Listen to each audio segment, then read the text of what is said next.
Hey, welcome to today's episode of Timmy Horton Outdoors. We're going to talk about weather conditions and how it can hurt you and help you, and what it does to cause fish movement, and even more importantly, what it does to cause them to strike. All of that in today's show. We're going to give you so many examples. You guys stay tuned.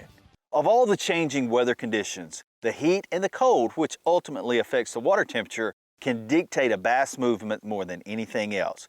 It triggers the spawn in the spring of the year. It triggers bass going out deep in the summertime, and it makes those fish get where they're located in a body of water at any given time. But now let's talk water temperature for just a second. Water temperature is relative, more so what it was the preceding week. I can tell you we had an unbelievable jerkbait show on Wilson Lake, but here was the big key. Those fish wanted that lure suspended. They wanted it really slow.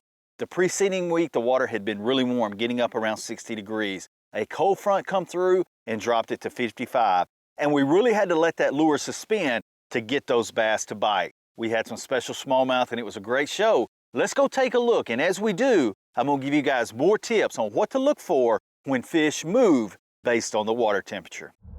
If the water is still really cold and it's hard for the shad to tolerate that, they're still real finicky. They can't swim real good. But I'm gonna tell you, the bass can, and they're gonna get after them. And that jerkbait has a great action to it. One thing you gotta remember, that's the thing about a jerkbait. You know, I've made 4 or 5 twitches. Okay, now I'm gonna let it suspend. I know I'm right there with bass looking up at that lure. You visually gotta see that in your mind. You gotta know that that's happening. There we go. You know, when you're talking 55-degree water, that's when fish really get to snapping, they really get to biting if it has warmed up to that. If you take a situation where it was 60 degrees and you had a major cold front come through and it drops down to 55, those fish are gonna pull out, get back out on the main lake a little bit. I'm probably gonna catch these fish on these lay-down trees and up in these banks, in those staging areas, and that's when you want a lure that really suspends like a suspending jerkbait.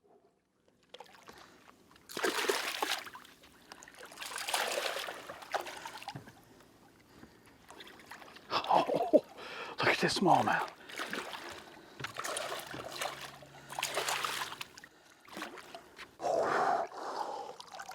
Oh my gosh. Look at that fish. This is, hey, one of my absolute favorite things about the Tennessee River is you get some of these mixed in there too. That is gorgeous right there. Look at that specimen. Not a blemish on him. That's a 24, 25 inch fish. Oh, it's sweet. Sweet. I love it, I love it, I love it. You know, my first 3 or 4 pulls are real aggressive. And then after that, I'm really just popping the slack in the line. You know, you don't want to grab what I call too much of the lure and have that line really tight. Jim Bitter, one of the best jerkbait fishermen ever. And I drew him out one day in a BASS tournament. And he was catching a lot more than I was, you know, and paying attention to what he was doing. He was really jerking slack instead of jerking the lure with it tight. Get a lot more bites that way. There we go. Oh, that's a good one. Oh, big smallmouth.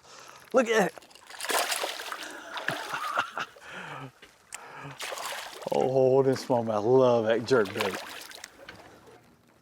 Man, they're so strong when they get to the boat.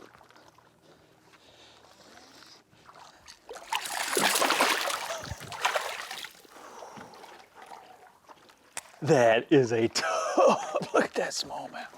Oh, look at that. Don't you jump. Oh, he's got a mouthful of hooks too. That is a beaut, look at it. Oh, look at that fish. Gorgeous smallmouth. I love it. They're so pretty. There's so many colors in them, you know, browns, greens. Let's get the pliers. I can't believe it, man.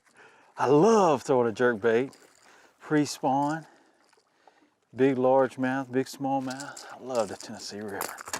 That is gorgeous. Love it.